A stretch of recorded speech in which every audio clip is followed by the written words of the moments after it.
للہ رب العالمین والصلاة والسلام علی سید المرسلین اما بعد فاعوذ باللہ من الشیطان الرجیم بسم اللہ الرحمن الرحیم پڑھیے الصلاة والسلام علیک یا رسول اللہ وعلی آلک واصحابک یا حبیب اللہ الصلاة والسلام علیک یا نبی اللہ وعلی آلک واصحابک یا نور اللہ۔ درود پاک پڑھنے کے بے شمار فضائل و برکات ہیں۔ اللہ پاک کے آخری نبی رسول ہاشمی صلی اللہ تعالی علیہ وآلہ وسلم نے نماز کے بعد حمد و ثنا اور درود شریف پڑھنے والے سے فرمایا، دعا مانگ قبول کی جائے گی، سوال کر دیا جائے گا۔ تو پتہ یہ چلا کہ جب بھی نماز سے فارغ ہوں تو اللہ پاک کی حمد و ثنا کر کے، جیسے ہم کہتے ہیں نا الحمدللہ رب العالمین والصلاة والسلام علی خاتم النبیین، یہ کوئی بھی خطبے کے الفاظ جس میں اللہ کی حمد بھی ہو، اللہ کی ثنا بھی ہو، اور اس کے بعد درود پاک پڑھ لیں، یعنی یہ اگر آپ نے نماز کے بعد کام کر لیا اور اب دعا مانگیں تو کیسی قبول ہوتی ہے کہ نبی پاک نے کیا فرمایا کہ دعا مانگ قبول کی جائے گی، سوال کر دیا جائے گا۔ تو یہ خاص پھر قبولیت کا وقت ہو جاتا ہے۔ اور ویسے بھی جمعہ کا دن ہے، آج مبارک دن ہے، اور ہم کوشش کرتے ہیں کہ ہر جمعے کو یہ حدیث پاک ایک بار پھر سن لیا کریں کہ اللہ کے نبی علیہ الصلوۃ والسلام نے فرمایا، جس کا مضمون ہے کہ جو کوئی شخص جمعہ کے دن مجھ پر 200 بار درود پاک پڑھے اس کے 200 برس کے گناہ معاف کر دیے جاتے ہیں۔ تو خاص درود پاک پڑھنے کا دن ہے، تو کثرت کے ساتھ درود پاک پڑھتے رہا کریں۔ آئیے مل کر محبت کے ساتھ بآواز بلند درود پاک پڑھ لیں۔ صلو علی الحبیب صلی اللہ تعالی علی محمد صلی اللہ علیہ وسلم۔ دعائیں ہوتی ہیں مقبول اس وسیلے سے، خدا کی خاص عنایت درود پاک سے ہے۔ ازل کے دن سے میرے مصطفیٰ کے چرچے ہیں، تمام دہر پہ رحمت درود پاک سے ہے۔ اللہ درود پاک سے سچی محبت عطا فرمائے۔ جمعہ کا جو بیان ہوتا ہے اس میں الحمدللہ ہم قرآن کی باتیں، قرآن کریم فرقان حمید کی کچھ آیتیں، پھر اس کے بعد اس کا ترجمہ اور اس سے ملنے والے میسج کو سمجھنے کی کوشش کرتے ہیں۔ آج قرآن پاک کی جو آیت ہے، میں اگر یہ کہوں تو غلط نہ ہوگا کہ قرآن کی اگر مشہور ترین آیتوں میں سے ایک آیت ہے، ویری امپورٹنٹ اور بہت کمال کی آیت ہے۔ پارہ نمبر 2 ہے، سورہ بقرہ ہے، اور آیت نمبر ہے 154۔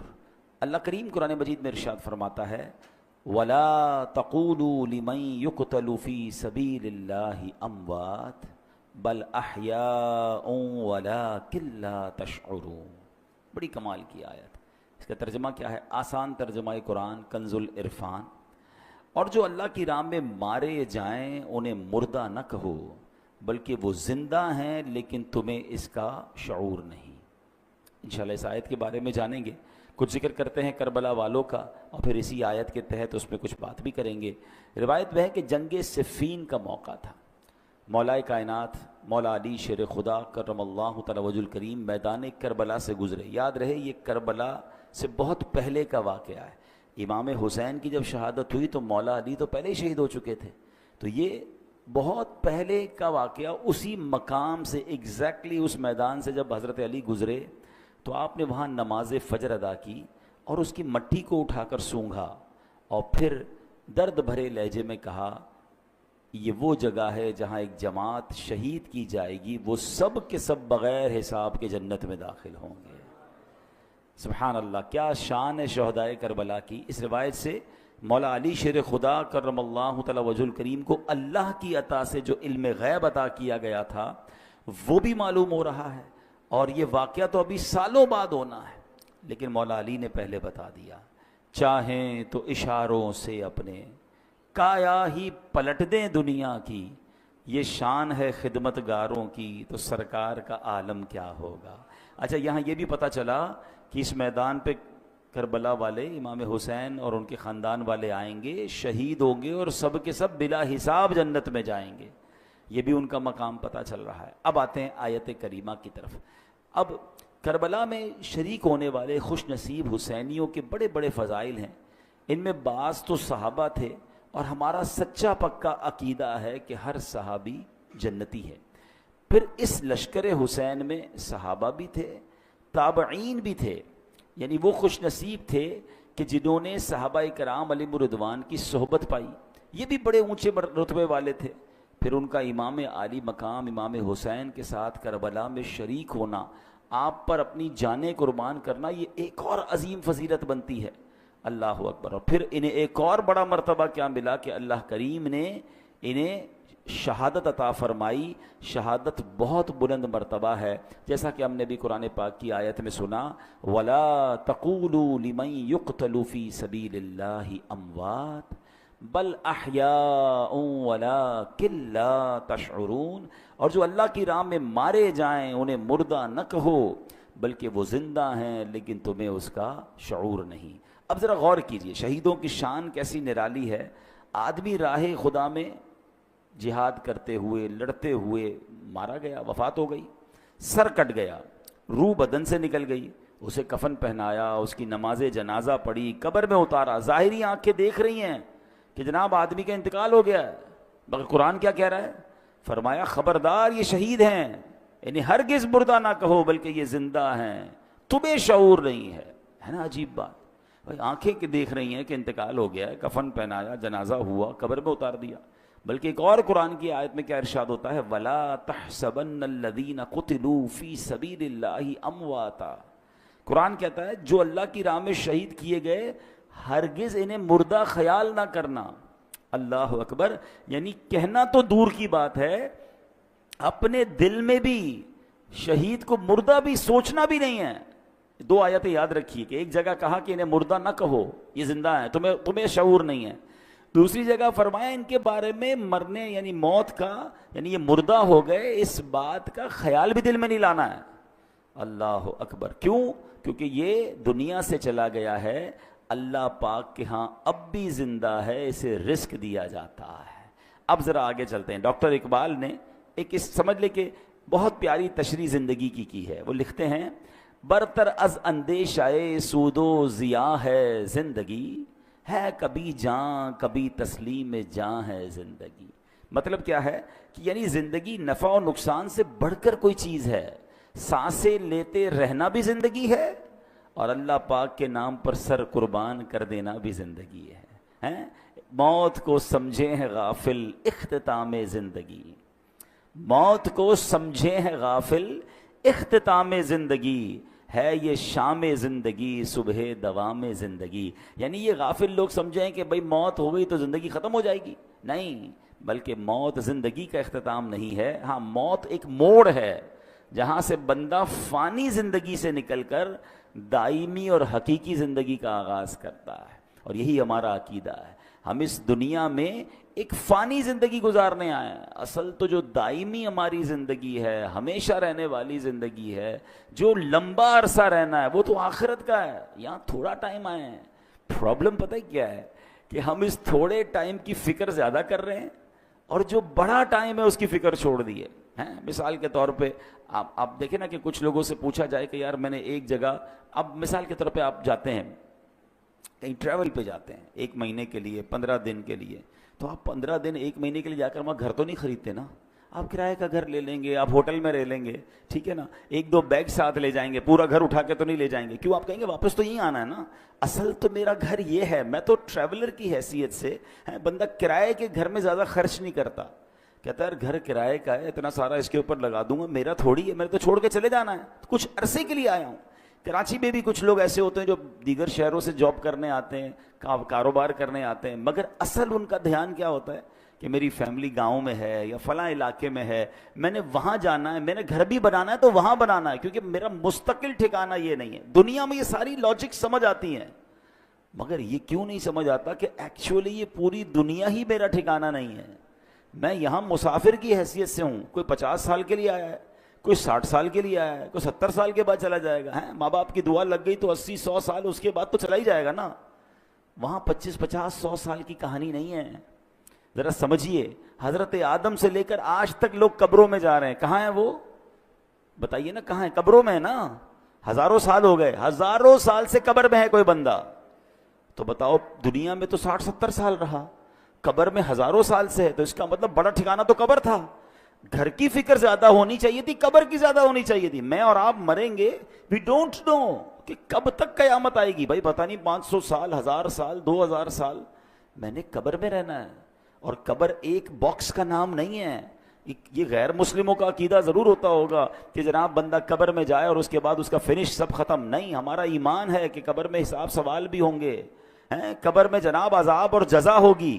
نبی پاک علیہ الصلوۃ والسلام نے واضح طور پر فرمایا, میرا ایمان, میں نے کلمہ پڑھا اپنے نبی علیہ السلام کا, ان کا فرمان میرے لیے آخری دلیل. میرے آقا فرماتے ہیں جس کا مضمون ہے قبر 2 طرح کی ہوتی ہے. قبرستان جاتے ہیں نا, قبرستان میں اوپر سے قبریں ایک جیسی دکھتی ہیں. ہاں, وہ ایک جملہ ہے نا محاورہ, قبر کا حال مردہ جانتا. بالکل ٹھیک ہے. آپ مثال کے طور پہ ڈیفینس میں چلے جائیں یا کسی ایسی سوسائٹی میں جائیں کہ جس سوسائٹی میں سوسائٹی والوں نے ایک جیسے بنگلے بنائے ہوں, تو آپ کیا کہیں گے, یار بنگلے دیکھ کے تو پتہ ہی نہیں چلتا اندر امیر کون ہے غریب کون ہے. پاکستان میں تو خیر اب ہر اسٹائل کا گھر دیکھ کر اندازہ ہو جاتا ہے. اگر آپ یو کے جائیں یا بیرون ملک میں کئی ایسے ملک ہیں جہاں سب گھر ایک جیسے ہوتے ہیں, اندر رہنے والے کا پتہ ہی نہیں چلتا کہ اس میں سے امیر کون ہے غریب کون ہے, کیونکہ سب کے گھر ایک جیسے ہیں. بالکل اسی طرح قبرستان ہوتا ہے, سب کی قبریں اوپر سے ایک جیسی دکھتی ہیں, مگر ہمیں نہیں پتا کہ کس کی قبر میں عذاب ہو رہا ہے, کس کی قبر جنت کا باغ بنی ہوئی ہے. میرے نبی علیہ الصلوۃ والسلام نے فرمایا نا کہ قبر 2 طرح کی ہوتی ہے. دیر از نو تھرڈ آپشن. ہاں, ایک اور بات سمجھیے, کراچی کی بات کر لیتے ہیں. کراچی میں رہنے کے کتنے سارے آپشنز ہیں, کتنی ساری کیٹیگریز بنتی ہیں. اگر غور کریں, کچھ لوگ ہیں جو روڈ پہ سوتے ہیں, غریب ہیں بیچارے, گھر نہیں ہیں. ایسے بھی آپ کو لوگ کراچی میں ملیں گے. کچھ لوگ ہیں جو بیچارے جھونپڑیوں میں رہتے ہیں, ان سے اوپر ہیں مگر بہت غریب ہیں, بیچارے جھونپڑیاں بنا کے رہتے ہیں. اور اوپر جائیں تو کچھ لوگ ہوں گے جو غریب علاقوں میں رہتے ہیں, جس کو ہم لوور کلاس کہتے ہیں. ٹھیک ہے, پھر اس کے بعد اس سے تھوڑا سا بہتر علاقہ آ جائے گا تو اس کو لوور مڈل کلاس کہتے ہیں. ٹھیک ہے, پھر اس کے بعد مڈل کلاس کے علاقے آتے ہیں. اوپر چلیں تو اپر مڈل کلاس ہے, پھر اس کے بعد اپر کلاس ہے, اور آگے جائیں تو کہتے ہیں ایلیٹ کلاس ہے. یہ کتنے کیٹیگری بن گئی ہیں. کراچی میں میرے حساب سے 15 لاکھ کے گھر میں بھی کوئی رہتا ہے اور 150 کروڑ کے گھر میں بھی کوئی رہتا ہوگا. کتنا فرق ہے نا. تو کیٹیگریز ہیں, مگر قبر میں 2 ہی کیٹیگریز ہیں, یہ سمجھنا ہے. نبی پاک نے فرمایا 2 کے علاوہ تیسری نہیں ہے. 2 قبر 2 طرح کی ہوتی ہے. اب میں نے اور آپ نے چوز کرنا ہے اسی زندگی میں لائف اچھی گزار کر کے ان 2 میں سے کون سی کیٹیگری میں جانا ہے. آقا فرماتے ہیں یا تو جنت کے باغوں میں سے ایک باغ ہوتی ہے, یا تو دوزخ کے گھڑوں میں سے ایک گھڑا. اب پلیز اس بات کو ریئلائز کیجئے, میں ادھر ہمیشہ نہیں رہوں گا. میرا پہلا ٹھکانہ قبر ہے, وہ تو اچھی بنے, 2 میں سے ایک ہی بنے گی نا, یا تو جنت کا باغ یا جہنم کا گھڑا. فیصلہ کیسے ہوگا؟ فیصلہ اس لائف سے ہوگا کہ جو دنیا میں 50 60 70 سال گزار کر لائے, وہ ایسی گزاری کہ اللہ راضی, اس کے حبیب راضی, تو پھر تو جنت کے مزے ہیں قبر میں, پھر تو ٹینشن ہی نہیں ہے. حدیث پاک کے ایک الفاظ ہیں بڑے پیارے ہیں کہ جب اللہ کا نیک بندہ قبر میں جاتا ہے نا, جیسے رب راضی ہو, تو پتہ ہے اس کو فرشتے آ کے کیا کہتے ہیں, نم کا نومۃ العروس, سو جا کہ جیسے دلہن سوتی ہے, سکون سے. ہاں, جنت کی کھڑکی کھل جائے اور وہ مزے میں. لیکن اللہ جس سے ناراض ہوا, نبی پاک علیہ الصلوۃ والسلام کی احادیث میں مضمون ملتا ہے. میرے آقا نے نا دونوں ہاتھ ملا کر بتایا کہ بے نمازی کو قبر ایسے دبائے گی کہ اس کی پسلیاں ٹوٹ پھوٹ کر ایک دوسرے میں پیوست ہو جائیں گی. آج کل عید کے دنوں میں یا کبھی دوست کوئی ملے ذرا جاندار قسم کا, زور سے دبا دے تو چیخ نکل جاتی ہے. تو جب قبر دبائے گی نا تو نبی پاک نے یہ فرمایا. اب یہ تو صرف بے نمازی کی سزا ہے, سود خور ہے, ظلم کرنے والا ہے, قتل کرنے والا ہے, زیادتی کرنے والے ہیں, اللہ کو ناراض کرنے والے کام چھوڑ دیں. ہم یار ہمیشہ نہیں رہیں گے, اس بات کو سمجھ جائیں. میں پھر یہ شعر سناتا ہوں, کیا کمال کی بات ہے, اللہ کرے سمجھ آ جائے. موت کو سمجھے ہے غافل اختتام زندگی, ہے یہ شام زندگی صبح دوام زندگی. اصل زندگی تو اس زندگی کے بعد شروع ہونی ہے. میں یہاں, اچھا میں اور آپ یہاں پر آئے پھر کیوں ہیں بھائی؟ ہم ایک ٹیسٹ دینے آئے ہیں. Please try to understand. آپ سب نے ٹیسٹ دیے ہوں گے, آپ میں سے کوئی اسکول کا ٹیسٹ دیا ہوگا, کسی نے مدرسے کا دیا ہوگا, کسی نے کالج کا دیا ہوگا. ٹیسٹ روم میں ہمارا فوکس کیا ہوتا ہے؟ پیپر ٹھیک ہو جائے ہیں. کوئی اور کام نہیں کرتے, ادھر جا کے کوئی سوتا نہیں ہے تکیہ لے کے کہ بھائی چلو 3 گھنٹے کا پیپر ہے 2 گھنٹے سو جاؤں اور اس کے بعد آدھا گھنٹہ کھیل کود کر لوں, آخری آدھا گھنٹہ دیکھ لوں گا, اتنی دیر میں تو گھنٹہ بچ جائے گا, چلو بھائی پیپر واپس کرو. ایگزیکٹلی زندگی ایسی ہی ہے. اور میں نہیں کہہ رہا میں کو قرآن کی آیت سناؤں گا, اور تقریباً وہ آیت سناؤں گا جو آپ سب نے کئی بار سنی ہوگی. وہ کون سی آیت ہے؟ اللہ قرآن میں فرماتا ہے الذی خلق الموت والحیات لیبلوکم ایکم احسن عملا. کچھ سنی لگ رہی ہے نا, یہ سورہ ملک میں آیت ہے. اللہ کیا فرماتا ہے؟ ہم نے موت اور زندگی کو اس لیے پیدا کیا کہ دیکھیں تم میں سے کون اچھے عمل کر کے آتا ہے. یعنی اٹ مینس مجھے اور آپ کو بھیجا گیا ہے, اور اب واپس جب جائیں گے نا تو پھر چیک کیا جائے گا کہ کون اچھے عمل کر کے لائے. دیٹ از دا ریزن, اس لیے آیا ہوں میں یہاں پر. نہیں مگر یہاں تو قبر کی فکر ہی ختم, موت کی تو بات ہی کوئی نہیں کرتا نا. مرنے کی بات نہ کرو بھائی, کوئی اور بات کرو. پلاننگ بتاؤ اگلے 5 سال بعد کیا کرنا ہے, 10 سال بعد کیا کرنا ہے, اگلا فیوچر کیا ہوگا, دنیا میں کیا دیکھنا ہے.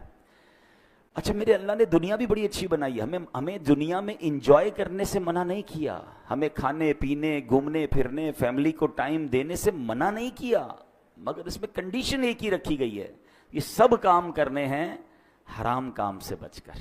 بچوں کو کھلائیں اس کا ثواب ہے, فیملی پہ خرچ کریں اس کا ثواب ہے, بچوں کو خوش کریں اس کا ثواب ہے, اپنے دوستوں کو کھانا کھلائیں اس کا بھی ثواب رکھا گیا. مگر نیت کیا ہے؟ تفاخر کی, غرور کی, پراؤڈ کی, لوگوں پر روب جمانے کی نہیں. نیت اللہ کی رضا. پھر اس کے بعد حرام کام اس میں ایڈ کر دیتے ہیں. ہم بچوں کو کھلاتے کھلاتے بچوں کو حرام جگہ پہ لے جاتے ہیں, بچوں کو خوش کرتے کرتے ان کو سنیما لے جاتے ہیں. خوش کریں نا, کس نے بنا کیا ہے, لیکن حرام چیزوں سے بچیں. تو ایسی بہت ساری ڈیٹیل ہے, لیکن میں نے بس چلے, میرا موضوع چونکہ آج شہید ہے, لیکن بات چلی تو میں اس طرف لے گیا کہ مجھے اور آپ کو بھی جس طرح دنیا میں اپنے گھر کی فکر ہے, جس طرح دنیا میں رہنے کے کل کیا ہوگا, سال بعد کیا ہوگا, 5 سال بعد کیا ہوگا, سوچتے رہتے ہیں. تو یار یہ تو سوچو قبر میں کیا ہوگا, وہاں سوالات کے جوابات دے سکوں گا کہ نہیں, میری قبر جنت کا باغ بنے گی کہ نہیں. اچھا قبر پہ ہی معاملہ ختم تھوڑی ہے, قبر کے بعد تو پھر محشر کا دن ہے, اور پھر آگے جنت اور دوزخ کا فیصلہ ہے. لیکن بڑی خوبصورت بات علماء فرماتے ہیں, قبر پہلی منزل ہے. جو ادھر کامیاب ہو گیا نا وہ آگے بھی کامیاب, یعنی پہلا ٹیسٹ پاس ہو گیا ہے تو آگے بھی خیر ہے. ادھر ہی پھنس گیا. حضرت عثمان غنی رضی اللہ تعالیٰ عنہ کتنی عظیم ہستی ہیں, آپ عشرہ مبشرہ میں سے ہیں, ذوالنورین ہیں, قطعی جنتی ہیں, نبی پاک سے کئی بار جنت کی بشارت سنی ہے. مگر جب قبرستان جاتے تھے نا تو زارو کتار روتے تھے, داڑھی آنسوؤں سے تر ہو جاتی تھی. تو کسی نے کہا آپ کے سامنے محشر کا ذکر ہوتا ہے, آپ نہیں روتے, جہنم کا ذکر ہوتا ہے اتنا نہیں روتے, لیکن آپ جب قبرستان جاتے ہیں تو بہت روتے ہیں. تو کمال کی بات فرمائی, فرماتے قبر ہی پہلی منزل ہے, جو ادھر کامیاب ہو گیا وہ آگے بھی کامیاب ہو گیا. تو please try to prepare beautiful grave for you. اپنی بہترین قبر بنانے کی کوشش کرنی ہے. وہ پیسوں سے نہیں ہوگی کہ میں کہوں بھائی میرے مرنے کے بعد ماربل والی قبر بنا دینا. آپ ماربل نہیں, سونے کی قبر بنا لیں. اگر اللہ ناراض ہے تو اندر عذاب ہو رہا ہوگا. باہر کا قبر کا کوئی کمال نہیں ہے, اندر کی کہانی اور ہے. اللہ کرے یہ بات مجھے بھی سمجھ آ جائے, یہ بات آپ کو بھی سمجھ آ جائے. اب امام حسین رضی اللہ تعالیٰ عنہ کی بات چل رہی ہے, شہیدوں کی بات چل رہی ہے. حضرت زید بن ارقم رضی اللہ تعالیٰ عنہ, شہید زندہ ہوتا ہے نا. اب ذرا سنیے گا واقعہ, میں امام حسین کا واقعہ سنانے لگا ہوں. صحابی رسول ہیں حضرت زید بن ارقم, کہتے ہیں جب یزیدی لشکر نے ظلم پہ ظلم ڈھایا کہ امام علی مقام کے سر انور کو معاذ اللہ جب نیزے پر اٹھا لیا گیا, شہید کر کے سر مبارک کو معاذ اللہ کٹ کر کے اب نیزے پر اٹھا کر اسے گلی گلی لیے پھرتے تھے. اللہ اکبر. وہ سمجھتے تھے کہ ہم ان کو معاذ اللہ ان کی عزت ختم کر رہے ہیں, بلکہ یہ نیزے پر سر مبارک کو لے کر گھومنا بھی ان کی عزتوں کو بڑھا رہا تھا. کیا خوبصورت بات شاعر لکھتے ہیں نا, سر شہیدان محبت کے ہیں نیزوں پر بلند, اور اونچی کی خدا نے قدر و شان اہل بیت. تو وہ کہتے ہیں کہ جب میں نے دیکھا کہ امام حسین کے سر کو لے جایا جا رہا ہے تو میں اپنے مکان کے اوپر والے حصے میں تھا, بالا خانے میں تھا. تو بدبخت یزیدی جب نبی حضرت امام حسین کے سر انور کو لے کر جا رہے تھے نا, تو میں نے امام حسین کے منہ مبارک سے یعنی سر سے تلاوت کی آواز سنی, اور آپ یہ آیت پڑھ رہے تھے سورہ کہف کی, ام حسبت ان اصحاب الکہف ام حسبت ان اصحاب الکہف والرقیم کانوا من آیاتنا عجبا، کیا تمہیں معلوم ہوا کہ پہاڑی، غار اور جنگل کے کنارے والے وہ ہماری نشانیوں میں سے ایک عجیب نشانی تھے۔ اللہ اکبر۔ عبادت ہو تو ایسی ہو، تلاوت ہو تو ایسی ہو، سرے شبیر تو نیزے پہ بھی قرآن سناتا ہے۔ یہاں امام حسین کے چاہنے والوں کو ایک میسج بھی ہے کہ میرے امام تو تلوار پر، نیزے پر بھی قرآن پڑھتے تھے، اور آج پنجتن کے غلام کہلانے والوں کو کیا قرآن پڑھنا آتا ہے؟ اور پھر آتا ہے تو پڑھتے کتنا ہے؟ ایسا نہ کریں۔ حسینی طریقہ یہ ہے کہ ہم روز جو ہے قرآن پاک کی تلاوت کریں۔ عرب کے کسی عقل مند نے بڑی پیاری بات کہی، لکھتا ہے ان الناس یعیشون و یموتون لیکن الشہداء یعیشون و یعیشون، کہتے ہیں انسان جیتے رہتے ہیں پھر مر جاتے ہیں، مگر شہید جیتے ہیں پھر شہید ہو کر ہمیشہ کی زندگی کو پا لیتے ہیں۔ تو شہیدوں کا مرتبہ تو بڑے کمال کے ہیں۔ اللہ اکبر۔ علماء کہتے ہیں کہ شہید کیوں کہا جاتا ہے، لفظ شہید کیوں کہا جاتا ہے؟ تو کہا کیونکہ شہید زندہ ہوتا ہے اور اس کی روح ہمیشہ حاضر رہتی، کیونکہ شہید کے جو لفظی معنی ہے نا وہ ہے حاضر کے، ٹھیک ہے، حاضر، موجود، گواہ، یہ شہید کے ایگزیکٹلی معنی ہے۔ تو جو اللہ کی راہ میں شہید ہوتے ہیں ان کو شہید کیوں کہتے ہیں؟ فرمایا کہ شہید تو زندہ ہوتا ہے، اس کی روح ہمیشہ حاضر ہی رہتی ہے، لہٰذا اسے شہید کہا جاتا ہے۔ ایک وجہ فرمائی کہ اللہ پاک اور فرشتے اس کے جنتی ہونے کے گواہ ہو جاتے ہیں، اس لیے اس کو شہید کہا جاتا ہے۔ جیسے اس کی روح نکلتی ہے، جنتی انعامات دیکھ لیتی ہے، یہ روح نکلتے وقت صرف رحمت کے فرشتوں کو دیکھتا ہے، عذاب کے فرشتوں کو نہیں دیکھتا، اور شہید کے لیے فرشتے اس کے اچھے خاتمے کے گواہ ہوتے ہیں، اس لیے اس کو شہید کہا جاتا ہے۔ اللہ اکبر۔ مفتی احمد یار خان نعیمی رحمۃ اللہ تعالی علیہ نے اس کی بڑی پیاری وجہ لکھی، وہ فرماتے ہیں دیگر مسلمان قیامت کے دن حساب کتاب سے فارغ ہو کر جنت میں پہنچیں گے، اس سے پہلے ان کی قبر میں جنت کی ایک کھڑکی کھولی جاتی ہے، مگر شہید وہ خوش بخت ہے کہ روح نکلتے ہی وہ ڈائریکٹ جنت میں پہنچ جاتا ہے، وہاں کی سیر بھی کرتا ہے، وہاں کے رزق بھی کھاتا ہے۔ تو یہ مرتبہ ہوتا ہے شہید کا۔ اور شہید سے اللہ کریم جب قیامت کے دن پوچھے گا نا کہ اور تمہیں کچھ چاہیے، تو کہیں گے یا اللہ تو نے جنت کی سیر کی اجازت دی ہے، ہم جنت کا نعمتیں کھاتے ہیں، اور کیا چاہیے؟ اور کچھ چاہیے۔ جب 3 بار سوال ہوگا، اللہ اکبر، تو پھر شہید کہے گا کہ یا اللہ مجھے واپس بھیج دے، میں پھر تیری راہ میں شہید ہونا چاہتا ہوں۔ شہادت کا مرتبہ اور اس کا لطف اور اس کا مزہ یہ ہے کہ بندہ پھر شہید ہونا چاہتا ہے۔ تو یہ ہے شہیدوں کا مرتبہ اور کمال۔ اے میرے پیارے اسلامی بھائیوں، اب نبی پاک علیہ الصلوۃ والسلام ایک بار منبر پر خطبہ ارشاد فرما رہے تھے۔ ایک صحابی حاضر ہوئے، یا رسول اللہ صلی اللہ علیہ وسلم، اگر میں ثواب کی امید پر راہ خدا میں لڑوں، بہادری بھی دکھاؤں، پیٹھ پھیر کر نہ بھاگوں، آخر شہید ہو جاؤں، تو کیا میرے سارے گناہ بخش دیے جائیں گے؟ فرمایا ہاں، تمہارے سارے گناہ بخش دیے جائیں گے، مگر قرض کی معافی نہیں ہوگی۔ ابھی تک تو ہم شہید کا مرتبہ سن رہے ہیں نا، مگر اب ذرا یہ بات غور سے سنیے۔ نبی پاک ایک حدیث میں میرا آقا نے فرمایا اول ما یحراق من دم الشہید یغفر له ذنبه كله الا الدین۔ آقا فرماتے ہیں شہید کے خون کا پہلا قطرہ گرتے ہی اس کے سب گناہ بخش دیے جائیں گے، ہاں قرض معاف نہیں ہوتا۔ نبی پاک علیہ الصلوۃ والسلام کا یہ معمول تھا کہ جب جنازہ آتا نا تو آپ پوچھتے تھے کہ اس پر کوئی قرض تو نہیں ہے، اور جب قرض ہوتا تو آقا فرماتے میں جنازہ نہیں پڑھاؤں گا، یا فرماتے کہ کوئی قرض کا ضامن بن جائے پھر میں جنازہ پڑھاؤں گا۔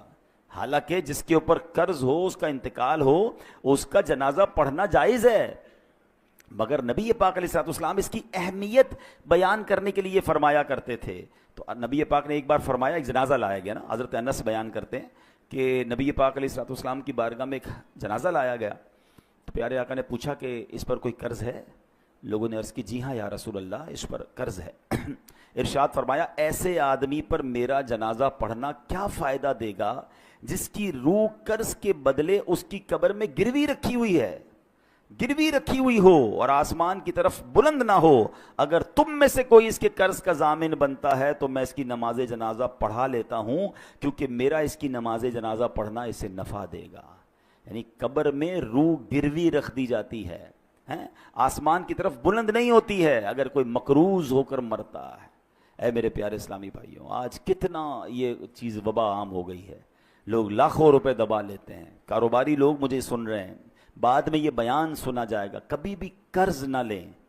قرض کی کوشش کریں کہ آپ پر قرض ہی نہ آئے، لیکن اگر قرض لیں تو پھر اسے وقت پر ادا کریں. ہاں آج کل تو معاملہ ہی الگ ہے نا، قرض لیتے وقت بندہ اور ہوتا ہے اور لینے کے بعد انداز ہی بدل جاتا ہے. بندہ کہتا ہے یہ وہی آدمی تھا جس کو پیسے دیے، بڑی منتیں کر کے بڑی ریکویسٹ کر کے پیسے لیے تھے، اب پیسے لینے کے بعد نہ فون اٹھا رہا ہے نہ جواب دے رہا ہے. بیچارہ جس کے پیسے وہ دھکے کھا رہا ہے. یہ نہ کیا کریں. روایتوں میں آتا ہے اگر کسی نے کسی کی رقم دینی ہے اور پیسے ہوتے ہوئے نہیں دے رہا ہے، ایک تو نا کہ ختم ہو گیا، اس کی الگ ایک پوری تفصیل ہے، لیکن اگر اس کے پاس ایسا کچھ ہے کہ اپنا سامان بیچ کر اپنی تمام چیزیں بیچ کر قرض ادا کر سکتا ہے تو اس کو کرنا پڑے گا، ورنہ ہر لمحے گناہ گار ہو رہا ہے، اس کے گناہوں کا میٹر شروع ہو رہا ہے. تو کبھی بھی ایسا نہ کریں. قرض لیں تو اچھی نیتوں سے لیں، وقت سے پہلے لوٹائیں. پھنس گئے ہیں تو جواب تو دیں، رپلائی تو دیں، اس کے پاس جا کر معذرت کریں اس سے کہ بھائی میں پریشان ہوں، مجھے تھوڑا اور وقت دے دو. لیکن اب تو معاملہ ہی الگ ہے، بندہ ہی غائب ہو جاتا ہے. آج غائب ہو جاؤ گے پھر کیا ہوگا قبر میں؟ پتہ ہے قیامت کے دن ان پیسوں کے بدلے نیکیاں دینی پڑیں گی. وہاں پیسے نہیں ہوں گے کہ بھائی یا اللہ میں نے اس کے 2 لاکھ لیے تھے، محشر کے دن میں 2 لاکھ دے رہا ہوں. نہیں، وہاں چیک بک نہیں ہوگی. وہاں کیا ہوگا؟ روایتوں میں آتا ہے کہ جو اعلیٰ حضرت امام اہل سنت لکھتے ہیں کہ جو کسی کے 3 پیسے جان بوجھ کر دبا لے. 3 پیسوں کی ویلیو کیا ہے؟ آج کل تو لوگ پتہ نہیں کتنا زمینوں پہ قبضہ کر رہے ہیں، پیسے دبا رہے ہیں. فرمایا اسے قیامت کے دن 700 مقبول با جماعت نمازیں دینی پڑ جائیں گی. ایک طرف 3 پیسے ہوں گے، اس کے بدلے دینا کیا پڑے گا؟ 700، وہ بھی مقبول با جماعت نمازیں. جس نے کروڑوں کھائے ہیں، جس نے زمینوں پہ قبضہ کیا ہے، جو لوگوں کا پیسہ نہیں لوٹا رہا ہے، وہ کیا جواب دے گا قیامت؟ نبی پاک نے جنازہ پڑھانے سے منع فرما دیا. اے میرے پیارے اسلام بھائی، نبی پاک نے ارشاد فرمایا جن گناہوں سے اللہ پاک نے منع کیا ہے ان میں سے رب کریم کے نزدیک سب سے بڑا جرم یہ ہے کہ انسان قرض لے کر مرے جس کی ادائیگی کے لیے مال نہ چھوڑے. تو یہ نہ کیا کریں. ہاں اب ایک اور پرابلم، پیسے لیے کاروبار میں تو چلتا رہتا ہے، بھائی کسی کا کریڈٹ ہے، کسی کا ڈیٹ ہے، میں نے کسی کو پیسے دینے ہیں، کسی سے لینے ہیں، لیکن اس کو اچھی طریقے سے لکھت پڑھت کریں، وقت پر پیسے دیا کریں. اور اگر آپ کو لگتا ہے کہ ابھی جس کو دینے وہ نہیں مل رہا یا آگے پیچھے ہو گیا تو اس کو وصیت کر کے جائیں، اپنے بچوں کو بتا کر جائیں. کسی کا انتقال ہوتا ہے، اگلے لوگ پریشان ہو جاتے ہیں کہ یار اس نے کسی کو گھر میں بتایا نہیں میرے پیسے ہیں. یعنی کتنی عجیب بات ہے کہ میں نے کسی کو رقم دینی ہے یا اس کی کوئی امانت میرے پاس ہے، میرے سوا کسی کو پتہ ہی نہیں ہے.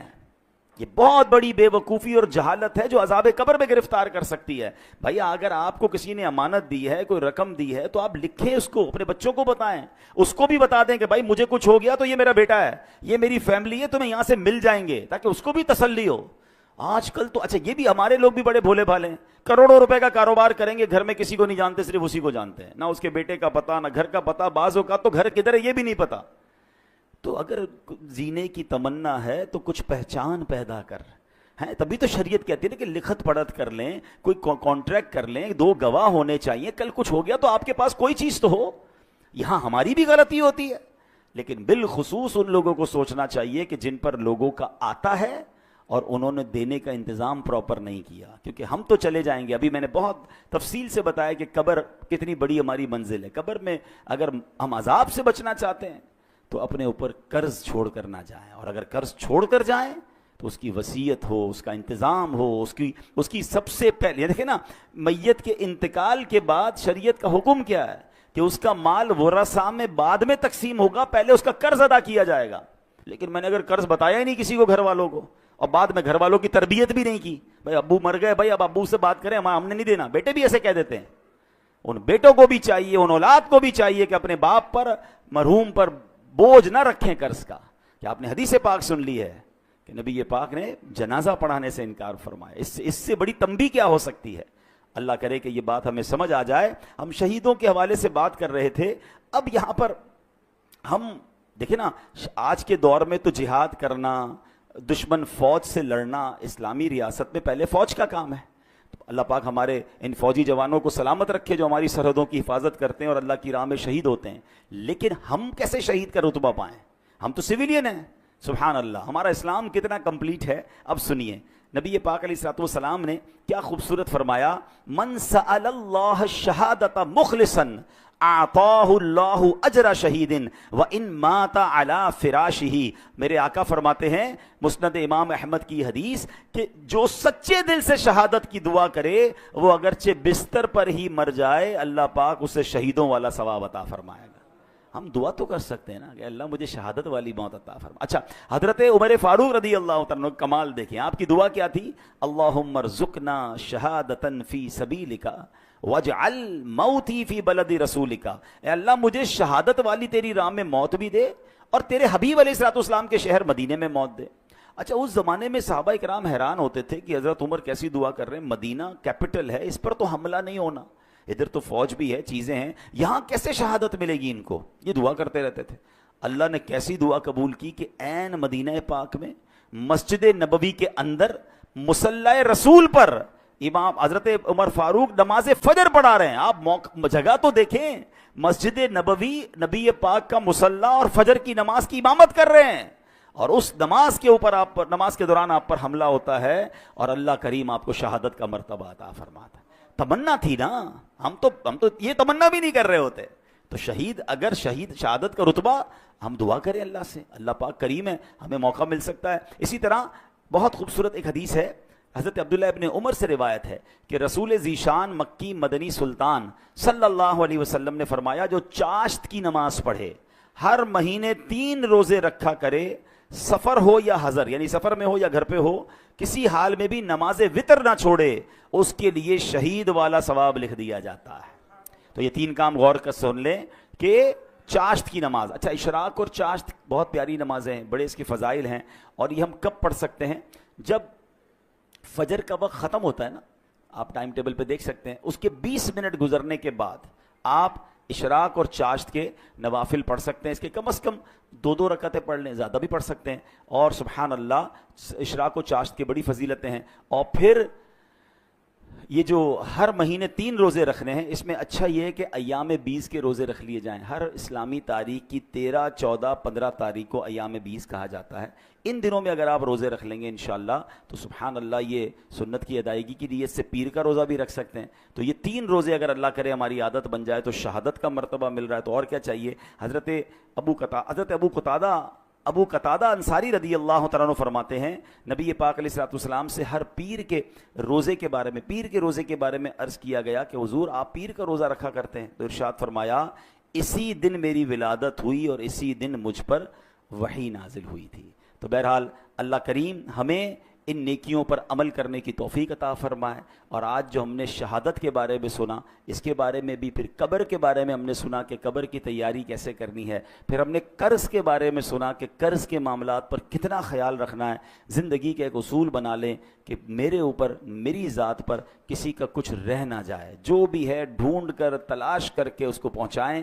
دیر ہو گئی ہے تو معافی دنیا میں مانگ لیں، کیونکہ آخرت میں ہم حساب نہیں کر سکیں گے۔ اور ہم نے ایک اور چیز دیکھی ہے کہ جس کسی نے کسی کے پیسے کھائے ہیں، مال دبایا ہے، دنیا میں بھی اسے برباد ہوتے دیکھا ہے، اور جس کا کھایا گیا ہے نا، ہم نے حیرت انگیز طور پر ایسا دیکھا ہے کہ اللہ نے اس سے زیادہ اسے عطا فرما دیا ہے۔ تو مظلوم کی مدد غیب سے ہوتی ہے، ظالم برباد ہوتا ہے۔ اللہ ہمیں یہ سوچ نصیب فرمائے۔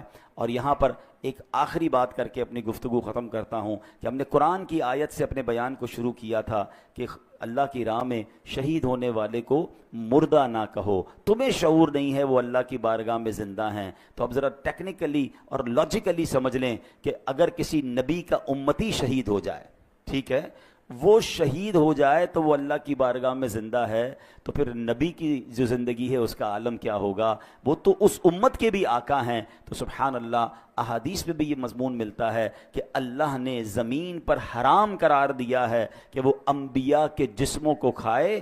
انبیاء حیات ہوتے ہیں اور وہاں انہیں رزق دیا جاتا ہے۔ یہ کمال ہے اللہ کی عطاؤں سے۔ تو بہرحال